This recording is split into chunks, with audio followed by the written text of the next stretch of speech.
Hey everyone, welcome back to technical-santosh-ji. In today's video, I will show you how to create a new user in Microsoft 365 Admin Center, step by step. This is a very important task for every IT or cloud support engineer. So, let's start the video.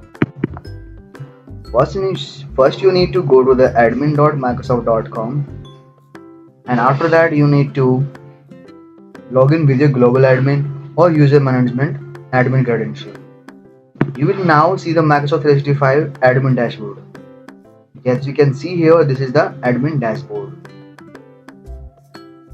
Now let's add a new user.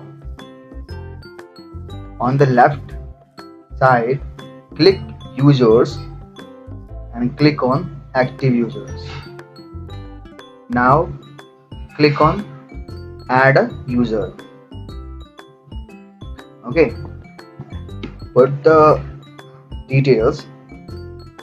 First name, in my case, I'm typing first name is Kritika, and then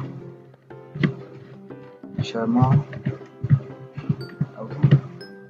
Display name will be automatically show, and after that, you need to click.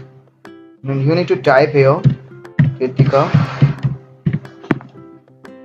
dot Sharma.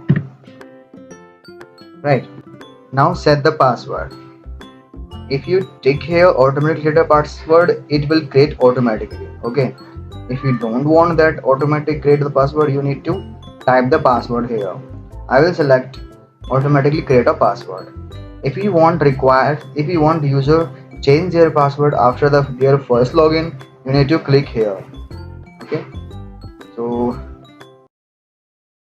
click on next. After that, you need to select a location, right? And then you need to set the licenses.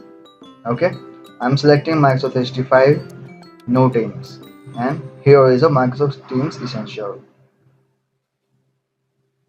Click on next. I don't want to give this user to admin access, so I will just click on here and then click on next. As you can see here, display name and username, and then click on finish adding. As you can see here, my user is created. You can see the password here.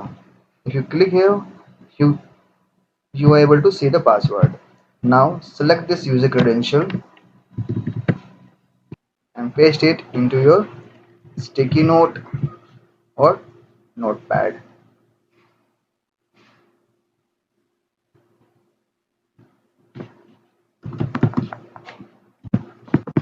Okay, then click on close. After the user is created, you can assign the users to a group. If you want to assign that user to a group, so you need to come here, teams and groups, and click on active teams and groups. Right. Uh, Select the particular group and you can add. Right. From here, you can also set the MFA. After that, you need to share login details with the user via email. This setting helps you manage users more securely and easily. Here are some tips from my own experience as a cloud support engineer. Always follow a naming convention like first name dot last name at the rate your company name. And after that, only assign required licenses. Don't waste extra ones. Okay. Or for security, for extra security, you can enable the MFA. In the next video, I will show you how to enable the MFA, right? And document every user creation in your internal ticketing system like Jira or Service Desk, right? These tips will help you work professionally. Thanks for watching this step-by-step tutorials and on how to create a user in Microsoft 365 Admin Center. If you found this helpful, hit the like button, subscribe to my channel for more useful IT tutorials, and comment below. This is Santosh from Technical-Santosh signing off. Bye bye and take care.